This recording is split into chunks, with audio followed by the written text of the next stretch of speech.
এটা কিন্তু প্রথমে আমি যেটা বলে নিতে চাই যে গত আপনি যদি বলেন শুধু বলবো না যে এই আমাদের এই দেশ স্বাধীন হওয়ার পরের থেকেই, বরং আরও আগের থেকে। আমি 47-এর কথা বলবো না, যখন এই দেশটা অঞ্চলটা ভাগ হয়ে পাকিস্তান ভারত হলো এবং সাবসিকুয়েন্টলি আমরা বাংলাদেশ হলাম, সেই 47-এর কথাও বলবো না, তারও আগের থেকে এই অঞ্চলের প্রতি আপনার এই হিন্দুত্ববাদী ভারতীয়দের যেই অ্যাটিটিউড, অবস্থান, তাদের যেই চাণক্য নীতি, এইগুলা কিন্তু আমাদের সার্বভৌমত্বের জন্য হুমকি। এইটা আপনাকে স্বীকার করতেই হবে। যদি আপনি এটা বুঝতে না পারেন, স্বীকার না করেন, তাহলে আপনি বাংলাদেশি রাজনীতি করতে পারবেন না। কারণ আপনি শত্রুই যদি না চেনেন, তাহলে আপনি কিসের জন্য বাংলাদেশের জন্য কীভাবে কাজ করবেন? তো এরা আমাদের স্বাধীনতার শত্রু, এরা আমাদের জন্য হুমকি, এরা আমাদের ভালো চায় না। বাংলাদেশের মানুষ গত 15 বছরে এটা হাড়ে হাড়ে টের পেয়েছে। তো এরা এই জন্য আমাদের ভারত নীতি কী হবে এটা আমাদেরকে ঠিক করতে হবে। সমস্ত দল যারা বাংলাদেশকে ভালোবাসে, বাংলাদেশের স্বাধীনতা সার্বভৌমত্বে বিশ্বাস করে এবং এদেশের অগ্রগতি চায়, তাদের সবার মধ্যে একটা ঐক্য হতে হবে যে স্বাধীনতা সার্বভৌমত্বের প্রশ্নে আমরা ভারতের সাথে কোনো কম্প্রোমাইজ করব না। আপনি দেখেন, ফারাক্কার কথা বলেন, টিপাইমুখের কথা বলেন, অসম বাণিজ্যের কথা বলেন, চোরাচালানের কথা বলেন, কয়টার কথা বলবো? আমাদের দেশ বিরোধী প্রচারণা তো আছেই। আপনি দেখেন আমাদের দেশে হিন্দু কিন্তু অত্যাচারিত হয় না, এটা যা হচ্ছে সেটা প্রোপাগান্ডা। যতটুকু মারামারি হয় সেগুলো হচ্ছে আপনার দলীয় ভিত্তিক মারামারি। একটা হিন্দু যদি আওয়ামী লীগ করে আর একটা মুসলমান যদি বিএনপি করে, তাদের মধ্যে যদি মারামারি হয়, এটাকে তো আপনি কমিউনাল কিংবা এটা সাম্প্রদায়িক মারামারির রূপ দিতে বলতে পারেন না। এটা হলো দলীয় মারামারি। কিন্তু এইটাকে আপনি দেখেন ইন্ডিয়ার থেকে এই তাদের বট বাহিনী, তাদের রাষ্ট্রীয় পৃষ্ঠপোষকতায় এইটাকে এই কমিউনাল একটা রায়ট হিসাবে প্রতিষ্ঠা করে ফেলতেছে টুইটারে, সোশ্যাল মিডিয়াতে। অথচ ইন্ডিয়ার ভিতরে কি হচ্ছে?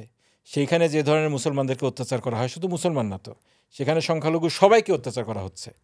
কিন্তু এইটা নিয়ে আমরা তো সেভাবে কিছুই বলি না। তো আমাদেরকে নিয়ে যদি তারা কথা বলতে পারে, তাহলে আমরা কেন তাদেরকে নিয়ে কথা বলতে পারবো না?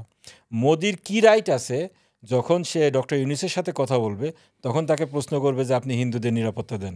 তাহলে আমাদের রাষ্ট্রপ্রধানকেও, সরকার প্রধানকেও বলতে হবে আপনি মুসলমানদেরকে নিরাপত্তা দেন। তো এই সমস্ত বিষয় আমরা বন্ধুত্ব চাই সবার সাথে, কিন্তু সমান অধিকারের ভিত্তিতে। আমরা কারো গোলামি করতে চাই না। আমাদের যে রাষ্ট্রীয় নীতি, সেটা সবার সাথে বন্ধুত্ব, কারোর সাথে শত্রুতা নয়, কিন্তু কারো গোলামিও নয়। এইটার জন্য আমাদেরকে সব জাতীয় ঐক্যমত্য সৃষ্টি করতে হবে। তা না হলে আসলে আমাদের স্বাধীনতা সার্বভৌমত্ব টিকিয়ে রাখা সম্ভব হবে না।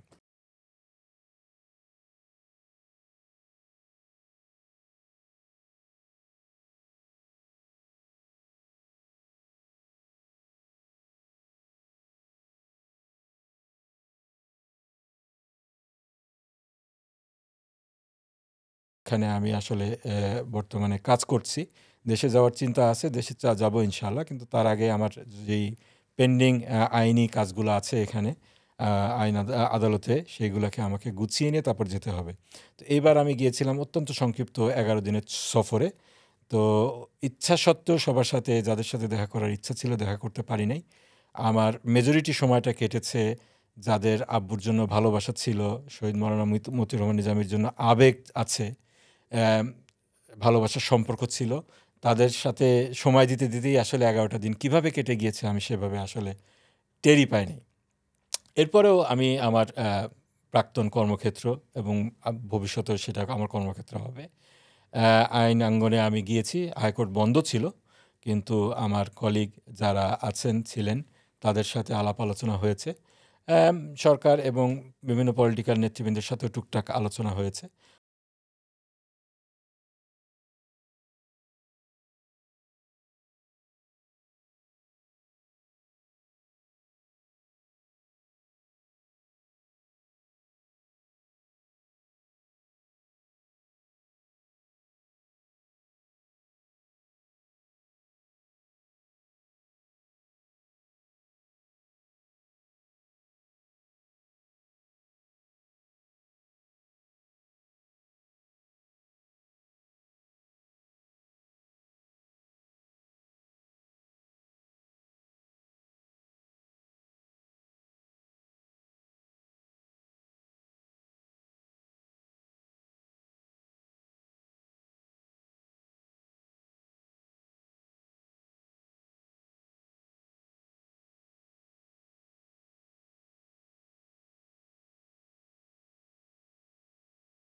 তো আসলে মূল যেটা বিষয়, বিপ্লব পরবর্তী সরকারের সামনে কিন্তু সবসময় হিস্টোরিক্যালি যারা বিপ্লব করেন তারা কিন্তু একটা বড় চ্যালেঞ্জের সম্মুখীন হন।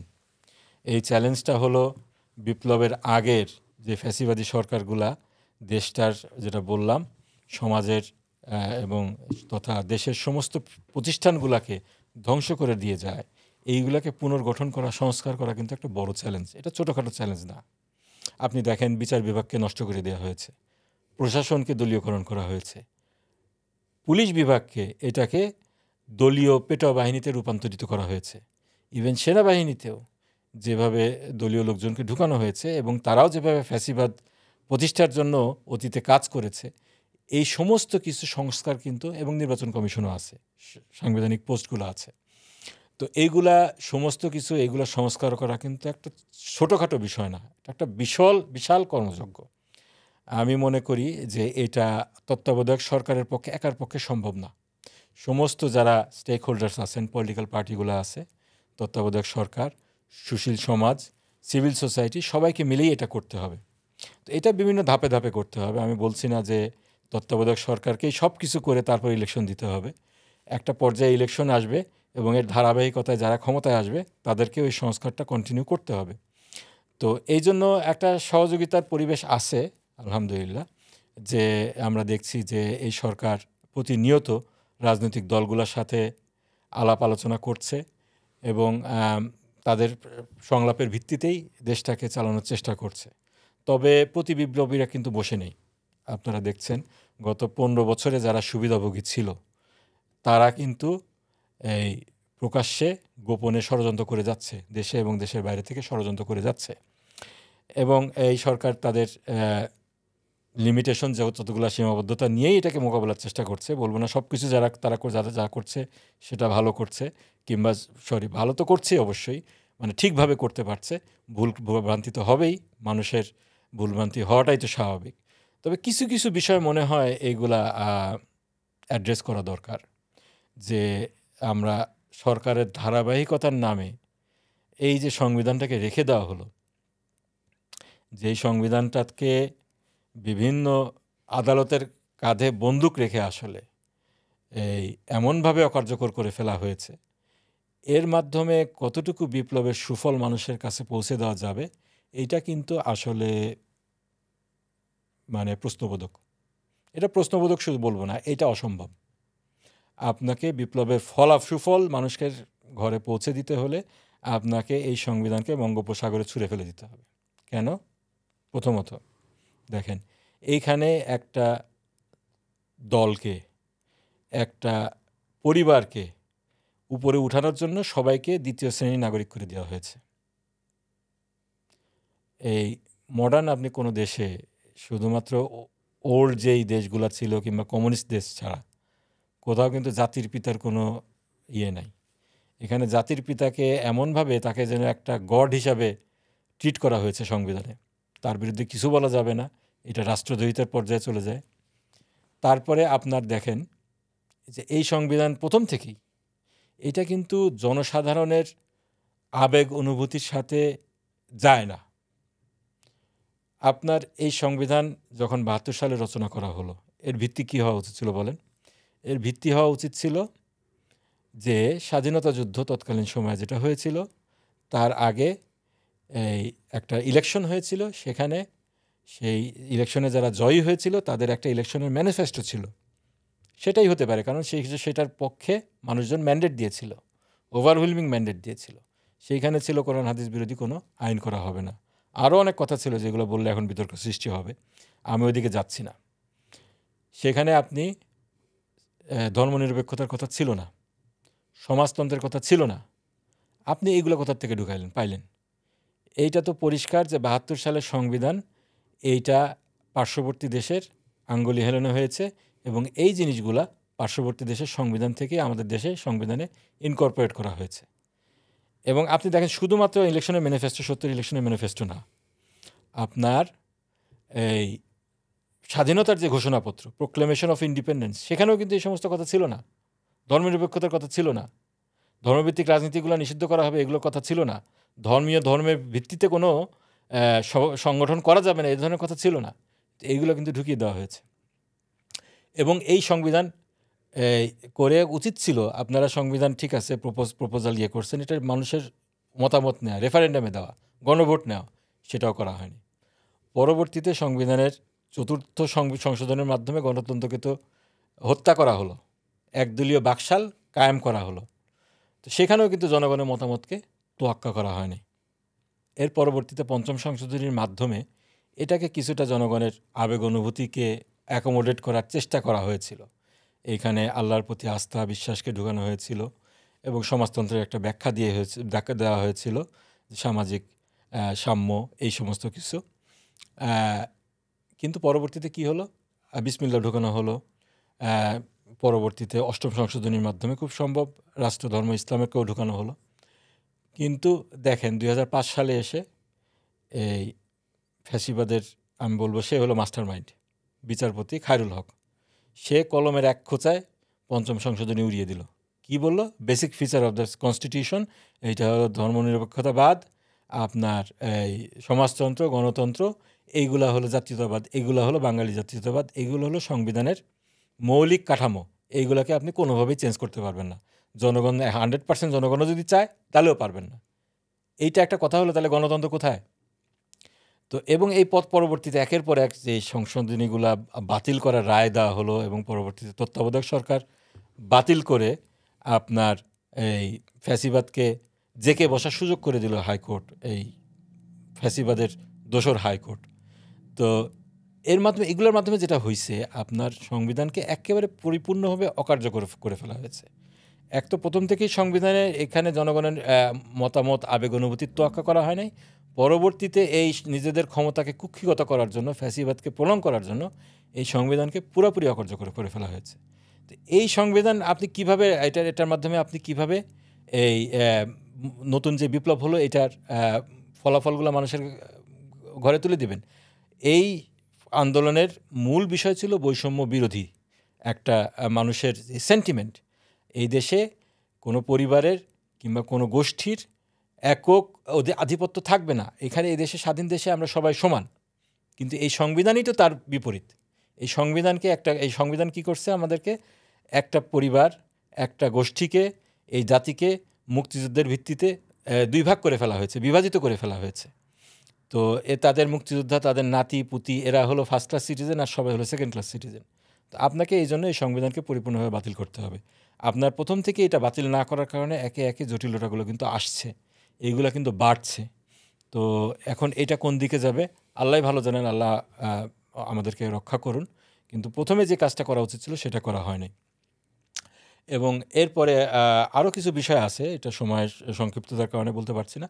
কিন্তু আসলে যেটা উচিত, যে বিপ্লবকে আসলে প্রকৃত অর্থেই বিপ্লব হিসেবে কাউন্ট করা উচিত। এটাকে আপনি যদি মনে করেন, এই সরকার যদি মনে করে আমরা হলাম একটা ট্রানজিশনাল সরকার, তত্ত্বাবধায়ক সরকার, তাহলে কিন্তু তারা মানে এই রুটিন কিছু ওয়ার্ক ছাড়া বেশি কিছু করতে পারবে না। এবং তাদেরকে পদে পদে যেভাবে এখন বাধা দেওয়া হচ্ছে, এটা যদি কন্টিনিউ করে, তারা যদি সেভাবে বিপ্লবী সরকারের মতো পদক্ষেপ নিতে ব্যর্থ হয়, তাহলে কিন্তু তারা এই বেশি দিন টিকতে পারবে না এবং তাদেরকে কিন্তু অকার্যকর, অলরেডি করার ষড়যন্ত্র শুরু হয়ে গিয়েছে, পরিপূর্ণভাবে অকার্যকর করে ফেলা হবে। অসংখ্য ধন্যবাদ।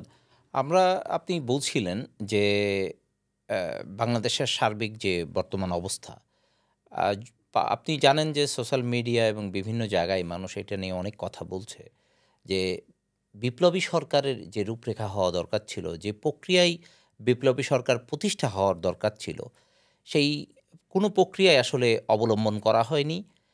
ইভেন স্বৈরশাসক আপনি বলছেন বা ফ্যাসিস্ট সরকার বলছেন, সেই সরকারেরই নিযুক্ত রাষ্ট্রপতির কাছে শপথ নেওয়া হয়েছে। এই বিষয়গুলোকে আপনি কিভাবে দেখেন? হ্যাঁ, যেটা বলছিলাম, আসলে এটা আসলে তো বিপ্লব হলো না। যেই রাষ্ট্রপতি শুধুমাত্র ফ্যাসিস্ট সরকারের নিয়োগপ্রাপ্তই না, বরং সে ফ্যাসিস্ট সরকারের সহযোগী। শুধু এইটাই না, এই রাষ্ট্রপতির যেই করাপশন, সে দুদকের ছিল, পরিচালক ছিল সেই সময়ের, তার যে করাপশন এবং অন্যান্য যে সমস্ত বিষয়গুলা আসছে মিডিয়াতে, এইগুলা তো ইগনোর করার মতো না। কিন্তু তাকে আমাদের উপরে শিখণ্ডী বানায় রাখতে হচ্ছে। যেটা বলছিলাম যে এইটা তো আসলে বিপ্লবের সাথে কোনোভাবেই যায় না। এবং বিপ্লবী সরকারের তো আসলে সাংবিধানিক ধারাবাহিকতা রক্ষা করার কোনো দায় নাই।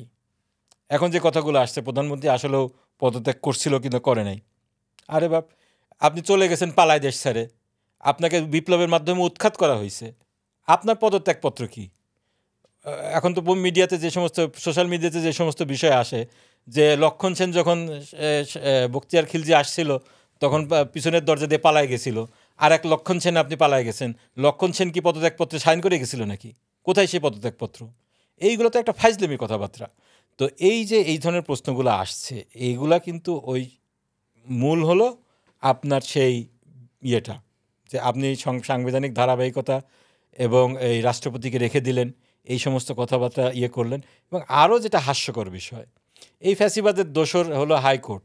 এই হাইকোর্টের আপনার ছিল তারা, এই সুপ্রিম কোর্টের প্রধান বিচারপতি আমাদের কি বলে ছাত্রলীগের সভাপতি ছিল ওবায়দুল হাসান। তার কাছে আপনি মতামত চাইলেন যে তত্ত্বাবধায়ক সরকার কি বলে ঠিক আছে কিনা। তো সে একটা রায় দিয়ে দিল যে না ঠিক আছে, যেহেতু প্রধানমন্ত্রী চলে গেছে এখন প্রেসিডেন্ট চাইলে তত্ত্বাবধায়ক সরকার নিয়োগ দিতে পারে। সংবিধানে তো কোনো প্রভিশনই নাই। সংবিধানে আপনার আইন করে আপনারা বিচার কি বলে রায় দিয়ে আপনারা বললেন যে তত্ত্বাবধায়ক ব্যবস্থাটাই হলো সংবিধান বিরোধী। সেইখানে তত্ত্বাবধায়ক সরকারের প্রভিশন কোত্থেকে আসে?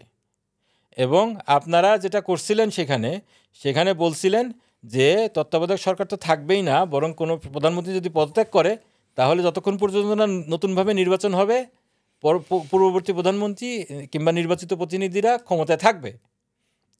তো এখন আপনারা কীভাবে তাহলে বলেন তত্ত্বাবধায়ক সরকার ঠিক আছে? কোন আইনের আন্ডারে?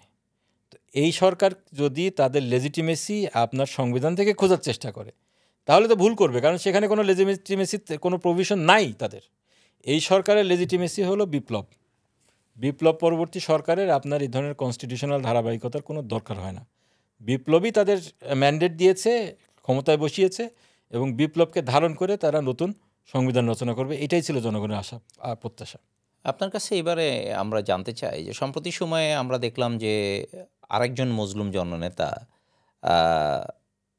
আমার দেশের সাবেক সম্পাদক, বর্তমানে উনি সম্পাদক, মাহমুদুর রহমান যখন দেশে আসলেন ওনাকে বিভিন্নভাবে বলা হয়েছিল যে স্বরাষ্ট্র মন্ত্রণালয়ে একটা দরখাস্ত করার মাধ্যমে উনি জেলে না যাওয়া থেকে রক্ষা পেতে পারেন।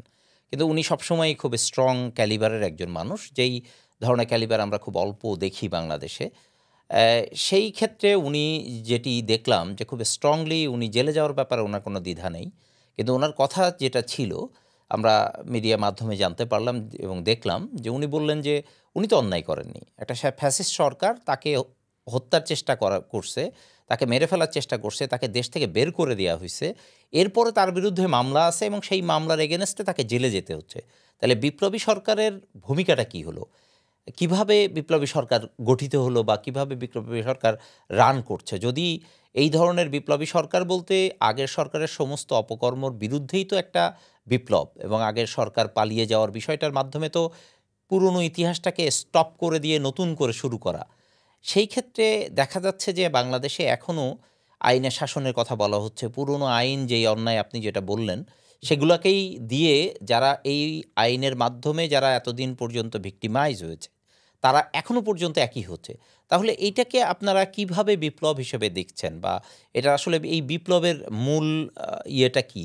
এবং দেখা যাচ্ছে যে আগের সরকারে যারা উপদেষ্টা পরিষদ যারা ছিলেন তারাই এখন বিভিন্নভাবে এটার সাথে অ্যাটাচ হচ্ছে। এটা কিভাবে সম্ভব? দেখেন, আসলে বিপ্লব তো একটা হইছে, এবং বিপ্লবটা করছে হলো আপামর জনসাধারণ। আপনি কোনো একটা গ্রুপকে যদি ক্রেডিট দিতে চান তাহলে আপনি আসলে অবিচার করবেন। 15 বছরের পুঞ্জীভূত ক্ষোভ, প্রথমে এটার শিকার হলাম আমরা, ফ্যাসিবাদের শিকার হলাম আমরা জামাত ইসলামীর লোকজন, এর পরবর্তীতে বিএনপি, তারপরে আরও বিভিন্ন গোষ্ঠী, এরপরে কি হলো ছাত্র জনতা, এরপরে গোটা জনসাধারণকেই একেবারে শেষের দিকে এসে নির্বিচারে গুলি চালায়, অত্যাচার, নির্যাতন, খুন করার মাধ্যমে কি বলে আহত করার মাধ্যমে গোটা জনসাধারণকে একেবারে বাজ বিচার ছাড়াই সবাইকে শত্রু বানিয়ে ফেলা হলো। এবং তার পরবর্তীতে একটা আপনার বিপ্লব হয়েছে, এটা সত্য। এবং ফ্যাসিবাদী সরকারকে লেজ গুটিয়ে তাদের একমাত্র আশা ভরসার স্থল ভারতে পালিয়ে যেতে হয়েছে, এইটা সত্য। কিন্তু একটা দেশে আপনার আওয়ামী লীগের কথা যদি বলেন, তাদের এই ফ্যাসিবাদী শক্তি 15 বছরে বিভিন্ন ধরনের সুযোগ সুবিধা দিয়ে একটা বলয় সৃষ্টি করেছে, প্রভাব বলয় তো সৃষ্টি করেছে। এবং সবাইকে তো আপনি একদিনে দেশ থেকে মুছে ফেলতে পারবেন না, দেশ থেকে সরিয়ে দিতে পারবেন না, বিভিন্ন পজিশন থেকেও সরাই দিতে পারবেন না। এই যে আমরা যে আলোচনা করলাম, প্রেসিডেন্টকে রেখে দিতে হয়েছে, প্রশাসনকে রেখে দিতে হয়েছে, পুলিশ বাহিনীকে রেখে দিতে হয়েছে, সেনাবাহিনীকে রেখে দিতে হয়েছে। তো মূল কথা হলো, বিপ্লব হওয়ার পরেও এই সমস্ত বিষয়গুলো থেকে গিয়েছে, এইগুলোকে সংস্কার করতে হবে। যতদিন না সংস্কার করতে পারছি আমরা, ততদিন এ ধরনের কিছু আপনার সমস্যা আমাদেরকে ফেস করতেই হবে।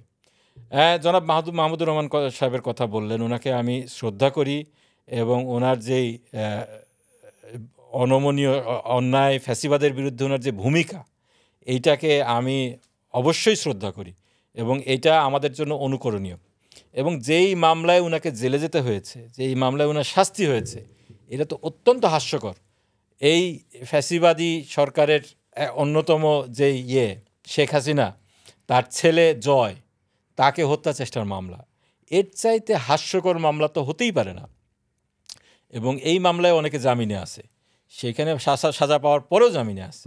সেইখানে উনি আসার পরে ওনাকে এই মামলায় গ্রেফতার করাটা আসলেই খুবই দৃষ্টকটু।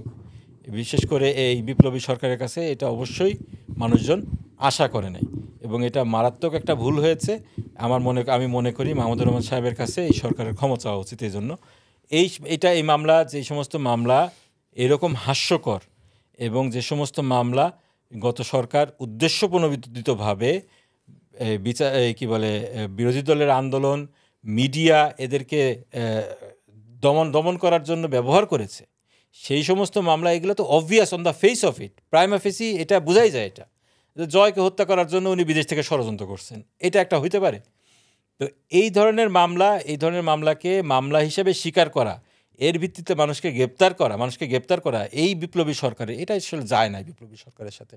আমি মনে করি মাহমুদুর রহমান সাহেবের উপরে ওটা অন্যায় করা হয়েছে এবং এই জন্য এই আইন উপদেষ্টা জনাব আসিফ নজরুলের ওনার কাছে ক্ষমা চাওয়া উচিত। অসংখ্য ধন্যবাদ। আমরা বেশ কিছু গুরুত্বপূর্ণ বিষয় নিয়ে কথা বললাম। আপনার কাছে এই পর্যায়ে জানতে চাই যে আপনি সবেমাত্র বাংলাদেশ থেকে আসলেন, বাংলাদেশের ব্যাপারে, বাংলাদেশের ভবিষ্যৎ সম্পর্কে আপনার মতামত কী? আলহামদুলিল্লাহ, আমি তো খুবই আশাবাদী। আমি বাংলাদেশের মানুষের ব্যাপারে খুবই আশাবাদী এবং আশাবাদী হওয়ার মতো আসলে কারণও আছে। আপনি দেখেন, এই বর্তমান যুগে এরকম একটা ফ্যাসিবাদ, যারা পার্শ্ববর্তী দেশের গত 15 বছরে নিজেদেরকে তো এই দেশে একে একে তাদের সমস্ত বিরোধী শক্তিগুলোকে নির্মূল করেছে প্রথমত। দ্বিতীয়ত, প্রশাসনকে দলীয়করণ করেছে এবং রাষ্ট্রের যে সমস্ত প্রতিষ্ঠান তাদের জন্য হুমকি হতে পারে সবগুলোকে দলীয়করণ করেছে, ধ্বংস করেছে। দেখেন, প্রথম থেকে বিডিআর মিটুনি, যুদ্ধাপরাধ বিচারের নামে প্রহসনের মাধ্যমে আপনার বিরোধী দলীয় নেতৃবৃন্দকে হত্যা, তারপরে খুন, এই সমস্ত একের পর এক করে তারা কিন্তু তাদের রাষ্ট্র ক্ষমতাকে সুসংহত করেছিল। পরবর্তীতে কিন্তু কেউই ধারণা করে নাই এই ছাত্র জনতা এরকম একটা বিপ্লবের মাধ্যমে, বিশেষ করে ছাত্ররা বিপ্লবের মাধ্যমে এই সরকারকে 36 দিনের আন্দোলন, 36 দিনও না, সত্যি কথা বলতে গেলে 2 থেকে 3 সপ্তাহের মধ্যে আন্দোলন করে এই সরকারকে পদত্যাগ করতে বাধ্য করবে, ফ্যাসিবাদের নির্মূল করবে, এটা কেউ তো আসলে ধারণাও করতে পারেনি। এটা একটা বিশাল বিষয়। আল্লাহর রহমত ছিল এবং আল্লাহর রহমত তখনই আসে যখন মানুষ আল্লাহর উপর ভরসা করে রাস্তায় নামে, মাঠে নামে, চেষ্টা করে। তো এইটা একটা বিশাল সম্ভাবনার দ্বার খুলে দিয়েছে। আমরা জানি আমাদের জনসংখ্যা অনেক এবং এইটা আমাদের জনশক্তি, সংখ্যা না শক্তি, এটাকে যদি সত্যিকার অর্থে অ্যাসেটে রূপান্তরিত করা যায় এবং এই জনশক্তির অধিকাংশ হলো তরুণ এবং এই তরুণদের সাথে আমি কথা বলেছি। আমার এলাকার থেকে শুরু করে কিছু আরও বিভিন্ন জায়গার যারা এই আন্দোলনে শরিক হয়ে আহত হয়েছে, কেউ হাত হারিয়েছে, কারো শরীরে এখনও বুলেট আছে, মাথার মধ্যে বুলেট আছে, তারপরে পা হারিয়েছে, এরকম ছেলেদের আমি ভিতরে যেরকম উৎসাহ উদ্দীপনা দেখলাম, যে বলছে যে আমি এক হাত হারিয়েছি তো কী হয়েছে, এরকম যদি আবার ফ্যাসিবাদ আসতে চেষ্টা করে আমি দরকার হলে আর এক হাত দিয়ে দিব, তারপরে ওই ফ্যাসিবাদকে আর আসতে দিব না। এই যে মানুষের মধ্যে, এই ছাত্রদের মধ্যে, বিশেষ করে তরুণদের মধ্যে এই যে একটা চেতনা জাগ্রত হয়েছে, এইটা আসলেই আশাব্যঞ্জক। এবং আমি মনে করি এরাই একটা নতুন বাংলাদেশ গড়তে পারে, যেই বাংলাদেশটা স্বপ্ন আমরা সবসময় দেখে এসেছি, সুখী, সমৃদ্ধ, বৈষম্যহীন একটা দেশ, যে দেশে সবার সমান অধিকার থাকবে, সেই দেশ। এই দেশ আমাদের তরুণ সমাজই গড়তে পারে, এবং এই জন্য আমি আশাবাদী। অসংখ্য ধন্যবাদ। একটা বিষয় আসলে না জিজ্ঞেস করলেই না। সম্প্রতি সময়ে আমরা দেখলাম যে আপনি অলরেডি এই বিষয়গুলো নিয়ে কিছু কথা বলেছেন। কিন্তু বাংলাদেশে যে প্রশাসন যন্ত্র প্রক্রিয়াটা মানে যে প্রক্রিয়ায় কাজ করে, সম্প্রতি সময়ে আমরা দেখলাম যে যারা এতদিন পর্যন্ত আ সৎ এবং ভালো অফিসিয়াল ছিলেন, যারা এতদিন সুবিধা বঞ্চিত ছিলেন, যারা প্রমোশন পায়নি, আমরা দেখলাম যে ১৪৭ জন ডিসি নিয়োগ হলো ১ম এ। এরপরে গিয়ে আরও ৪৭ জনকে দেয়া হলো এবং সমস্ত পত্রপত্রিকাগুলোতে আসলো যে এরা সবাই আওয়ামীপন্থী, বামপন্থী মানুষজন, যারা এইখানে এখন ডিসি হলেন, প্রমোশন পেলেন। এবং যারা বঞ্চিত ছিলেন তারা কিন্তু এখনও বঞ্চিত, তারা কেউ দীর্ঘদিন প্রমোশন পায়নি। তাদের জুনিয়র অফিসাররা ডিসি হয়ে গেছেন, তারা হতে পারেননি। প্রশাসনেও, পুলিশ প্রশাসনেও অনেকটা একই রকম দৃশ্য। অন্যান্য প্রশাসনগুলাতেও আমরা দেখছি একই অবস্থা। এখন এই অবস্থায় ইতিমধ্যে আপনারা জানেন যে বাগেরহাটে একজন ডিসি জয়েন করার পরপরই উনি ওখানে সমস্ত ডানপন্থী বা যারা নয়া দিগন্ত, ইনকিলাবের মতো পত্রিকাগুলো সব ব্যান করে দিয়েছেন। এরপরেও উনি বহাল তবিয়তে সেখানে আছেন অ্যাজ এ ডিসি হিসাবে। এই বিষয়গুলো আসলে যদি এভাবে চলতে থাকে, তাহলে এই যে মুক্তির যে দিশারি বা পথ আমরা দেখলাম, এটা কি আসলে অঙ্কিত বিনশিত হবে কিনা বা আপনি কি মনে করেন? আচ্ছা, দেখেন, যেটা বললাম আসলে প্রশাসন, এটা তো হলো ব্যুরোক্রেসি, এটা ছাড়া তো আসলে দেশ চালানো সম্ভব না। আর গত ১৫ বছর ধরে ফ্যাসিবাদ এই প্রশাসনটাকে ঢেলে সাজিয়েছে। এটার মানে টপ থেকে শুরু করে বটম পর্যন্ত সবই ছিল ফ্যাসিবাদের সহযোগী। এখন এক উপদেষ্টার সাথে আলাপ হচ্ছিল, উনি বলছিলেন যে আচ্ছা দেখেন, আমি যদি নাম্বার 1কে সরাই দেই প্রশাসনের একটা বিভাগে, তাহলে নাম্বার 2 যাকে দেখছি আমি, সে আরও খারাপ, নাম্বার 3 আরও খারাপ। এখন আমি তো একেবারে সম্পূর্ণ আন করা নতুন লোককে এনে বসাতে পারি না। ১৫ বছর আগে যারা সার্ভিসে ছিলেন তারা তো আসলে মানে বাস্তবতা যেটা, অধিকাংশই বিদায় নিয়েছেন। হ্যাঁ, কিছু আছেন, তারা যাচ্ছেন বিভিন্ন জায়গায়। কিন্তু বাস্তবতা হলো গত ১৫ বছরের সার্ভিসে যারা ঢুকছে সবই ফ্যাসিবাদের দোসর। এদেরকে আপনি একদিনে চেঞ্জও করতে পারবেন না, আর চেঞ্জ করলে, সবাইকে একযোগে চেঞ্জ করলে দেশও চালাতে পারবেন না। কিন্তু কিছু কিছু বিষয়ে আসলে মনে হয় পদক্ষেপ নেওয়া উচিত, যে আপনি ঠিক আছে, আপনাকে দেশ চালাতে হবে, আপনাকে প্রশাসনের সাহায্যও লাগবে দেশ চালাতে হলে, কিন্তু এদেরকে ফ্যাসিবাদী আচরণ করতে দেওয়া কোনোভাবেই মনে হয় উচিত হবে না। আমি ওই এক উপদেষ্টা যে আসিফ যেটা বলল, তার কথা আমার ভালো লেগেছে। চিটাগাং এক সমাবেশে মনে হয় সে বলছে যে আপনারা যদি কাজ না করেন তাহলে বাইরে থেকে লোক এনে আমরা কাজ করাবো। এটাই উচিত। ঠিক আছে, সচিবালয়ের বিভিন্ন নিয়মকানুন আছে, আগের সরকার অনিয়ম করেছে তাই বলে আমরা অনিয়ম করব সেটা না, কিন্তু সরকারি পদে থেকে কেউ ফ্যাসিবাদী আচরণ করতে পারবে না, জনগণের বিরুদ্ধে দাঁড়াতে পারবে না। এবং যেহেতু এখন এটা বিপ্লবী সরকার, বিপ্লবের স্পিরিট প্রশাসনকে অবশ্যই ধারণ করতে হবে।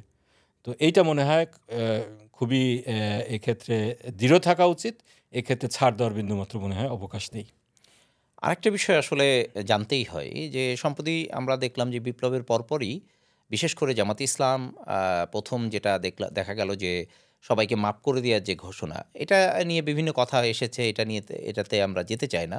আমরা জানতে চাই যে মাফ করে দেওয়ার যে ঘোষণা এবং পরবর্তীতে দেখতেছি যে এখন প্রেসিডেন্ট সরিয়ে দেওয়ার বিষয়ে বিএনপির খুব স্ট্রং অবস্থান যে তারা চাই প্রেসিডেন্ট এটা থাক।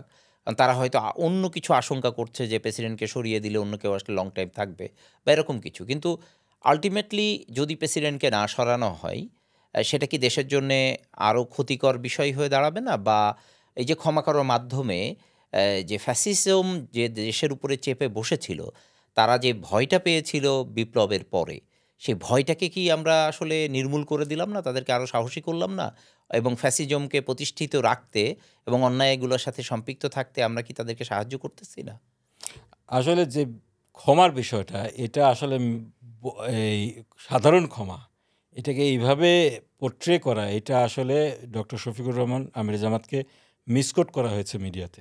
না, আমি ওইটাকে নিয়ে বলব আমি হ্যাঁ, বলতেছি না। হ্যাঁ, হ্যাঁ। যেটা বলতেছি যে আসলে যে বিষয়টা দেখা গেল যে এইটার মাধ্যমে আমি বলতেছি না যে কোড আনকোডের বিষয় না।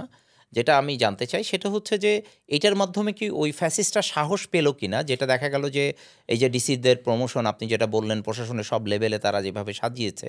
তো এই সাজানো লোকজন তো কিছু ভয় পেয়েছিল। যেখানে তাদের রাষ্ট্রপ্রধান পালায়ে গেছে সেখানে তাদের তো সাহস দেখানো কোনো কথা না। কিন্তু তারা যখন এখন দুর্দান্ত সাহসের সাথে প্রতাপের সাথে তারা সেই ফ্যাসিস্ট দেরকে সাপোর্টকারী অফিসারদেরকে প্রমোট করতেছে। তো এইটা কি আসলে এই কথার মাধ্যমে তাদেরকে উৎসাহিত করা হলো না? বা তাদের যে সাহস জোগানোর যে অবস্থানটা আচ্ছা, আমি এ তাহলে একটু ব্যাখ্যা করি জি, বিষয়টা। ডক্টর শফিক আমির জামাত উনি যেই কনটেক্সটে, যেই পরিপ্রেক্ষিতে বিষয়টা বলেছিলেন, এইটা কিন্তু ভালো ছিল, এটা ইতিবাচক ছিল। কারণ সে সময় একটা অ্যানার্কি চলছিল, মব জাস্টিসের একটা বিষয় ছিল, মানুষকে রাস্তাঘাটে পিটানো হচ্ছিল। এটা তো আসলে কাম্য না। কেউ যদি অপরাধ করে তাকে বিচারের কাঠগড়ায় দাঁড়াতে হবে, তাকে বিচারিক প্রক্রিয়ার মাধ্যমে, সুষ্ঠু তদন্তের মাধ্যমে তাকে শাস্তি দিতে হবে, সেটা ঠিক আছে।